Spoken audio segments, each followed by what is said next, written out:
नमस्कार प्यारे बच्चों, हर घर पाठशाला में आपका पुनः स्वागत है। बच्चों, आज हम कक्षा 6 का सामाजिक विज्ञान का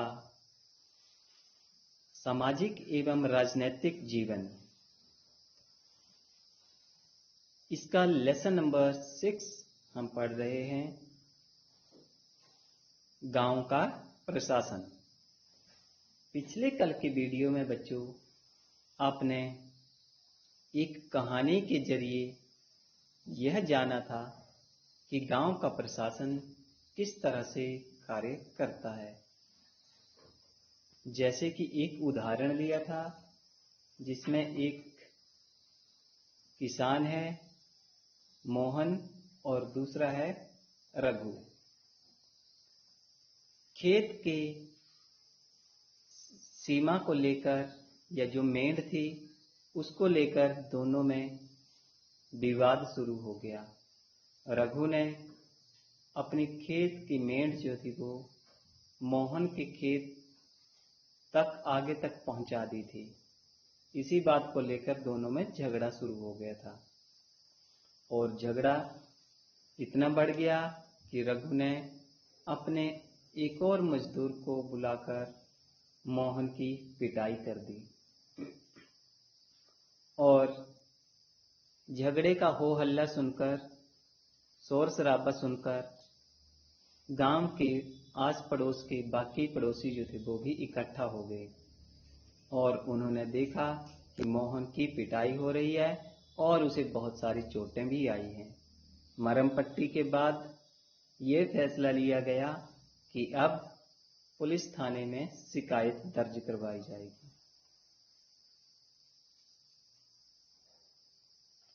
अब शिकायत के लिए भी बहुत सारे लोगों ने अपने अपने ओपिनियन, अपनी अपनी राय दी थी और किसी ने कहा कि हमें रिपोर्ट नहीं लिखानी चाहिए, तो किसी ने कहा हमें अवश्य रिपोर्ट लिखवानी चाहिए।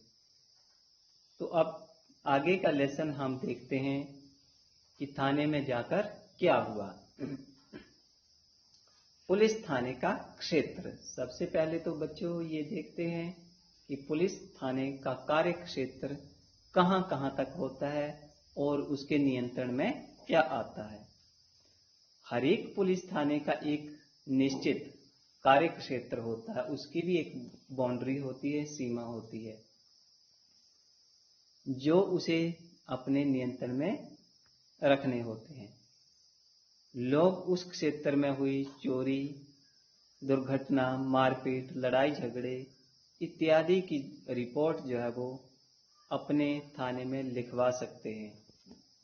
ये वहां के थानेदार की जिम्मेदारी बनती है कि वे वहां के लोगों से घटना के बारे में निष्पक्ष पूछताछ करे, निष्पक्ष जांच पड़ताल करे और फिर अपने क्षेत्र के अंदर जो घटना दुर्घटना हुई है उस पर कार्यवाही करे तथा अपने कार्य क्षेत्र में जो वो शांति व्यवस्था बनाए रखें। यह उस क्षेत्र के थाने और थानेदार की जिम्मेदारी होती है। जैसे कि थाने के कार्य क्षेत्र में कोई लड़ाई झगड़ा हो गया है, मारपीट हो गई है या फिर कोई चोरी इत्यादि की घटना, डकैती, लूटमार इत्यादि की घटनाएं जो हुई हैं उनकी जांच पड़ताल करना। इसके अलावा कोई दुर्घटना हो जाती है, जैसे कि सड़कों में आप अक्सर देखते हैं वाहनों की, गाड़ियों की दुर्घटनाएं हो जाती हैं, दुर्घटनाग्रस्त हो जाते हैं, आपस में टकरा जाती हैं, लड़ाइयाँ हो जाती हैं ड्राइवरों के बीच में, या फिर और कोई दुर्घटना जैसे आग लगना, प्राकृतिक आपदाएं आना, बाढ़ आ जाना, भूकंप आ जाना। उस स्थिति में भी पुलिस की महत्वपूर्ण जिम्मेदारी होती है कि अपने अंतर्गत आने वाले क्षेत्र के लोगों को उचित सहायता जो वो पहुंचाई जाए। तो इस तरह की घटनाओं और दुर्घटनाओं में राहत पहुंचाना पुलिस की जिम्मेदारी होती है। बच्चों, आगे देखते हैं पुलिस थाने का क्षेत्र। जैसे ही थाने के रास्ते में एक पड़ोसी ने पूछा, जब ये मोहन को लेकर जा रहे थे तो किसी एक पड़ोसी ने पूछ लिया, क्यों ना हम कुछ पैसा और ले चलते हैं और शहर के बड़े थाने में चलते हैं।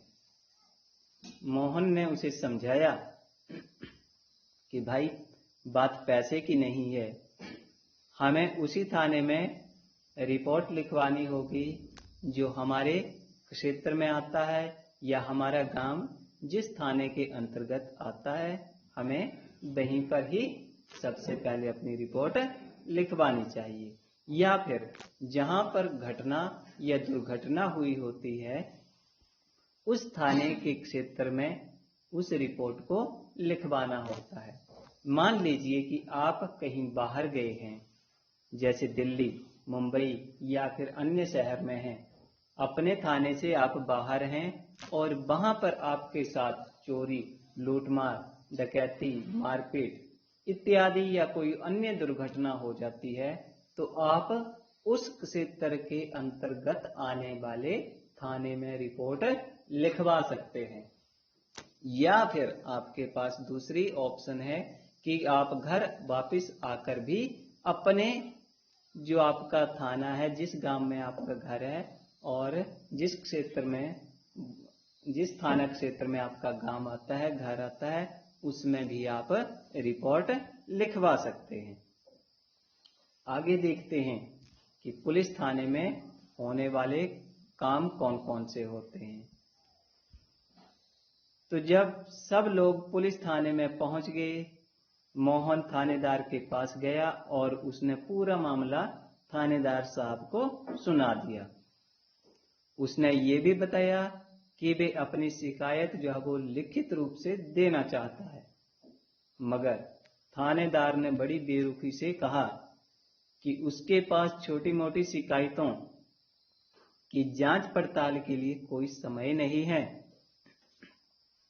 मोहन ने अपने घाव, अपनी चोटें भी दिखाई, लेकिन थानेदार साहब पर कोई असर नहीं हुआ। मोहन बड़ा हैरान था कि आखिरकार उसकी शिकायत दर्ज क्यों नहीं की जा रही है। मोहन बाहर आया और उसने अपने साथियों और अपने पड़ोसियों को अंदर बुलाकर ले गया। उन सभी पड़ोसियों ने भी थानेदार साहब को अच्छी तरह से समझाया कि उनकी आंखों के सामने ही मोहन की पिटाई हुई है, वो इसके गवाह हैं। अगर वे उसे ना बचाते तो मोहन को और भी ज्यादा गंभीर चोटें आ सकती थी। बहुत समझाने के बाद, सभी के जोर डालने के बाद अंततः थानेदार जो था वो राजी हो गया शिकायत लिखने के लिए। उसने मोहन को अपनी शिकायत लिखकर देने के लिए कहा। थानेदार ने फिर वायदा किया कि अगले दिन एक हवलदार जो है वो घटना की जांच पड़ताल के लिए उनके यहाँ पहुंच जाएगा या उनके गांव आएगा, जो कि पूरी जांच पड़ताल करेगा। अब बच्चों, चित्रों के माध्यम से हम देखते हैं कि पुलिस क्या क्या काम करती है और कैसे कार्य करती है। सबसे पहले पुलिस का मुख्य कार्य होता है FIR लिखना। जो भी व्यक्ति शिकायत करने के लिए गया है उसकी शिकायत को जो वो लिखा जाता है, जिसे कि FIR फर्स्ट इन्वेस्टिगेशन रिपोर्ट, प्राथमिक जांच रिपोर्ट भी कहा जाता है, वह लिखी जाती है। और सबसे महत्वपूर्ण होता है कि उसकी एक कॉपी आपको अवश्य लेनी चाहिए। इसके बाद मामले की जांच करना पुलिस का मुख्य कार्य होता है। मामले की जांच करना, सबूतों को जुटाना और अपराध या घटना की निष्पक्ष जांच करना भी पुलिस का मुख्य कार्य होता है। इसके बाद पुलिस जो है वो सारे सबूतों और दस्तावेजों को लेकर, अपराधी को लेकर अदालत में जाती है और अदालत जो भी फैसला सुनाती है, जो भी सजा सुनाती है, वो फिर अमल में लाई जाती है। जेल में भेजना है या जुर्माना करना है, वो अदालत फैसला करेगी। उसके बाद पुलिस वैसे ही कार्य करती है। तो बच्चों, इस तरह से हमने देखा कि पुलिस किस तरह से जो है वो कार्य करती है। आशा है कि आपको आज का लेसन अच्छी तरह से समझ आया होगा। अगर कोई कमी होगी तो आप कमेंट करके आप जरूर लिख सकते हैं तथा दिए गए कार्यपत्र को भी आप अवश्य पूरा करें। धन्यवाद।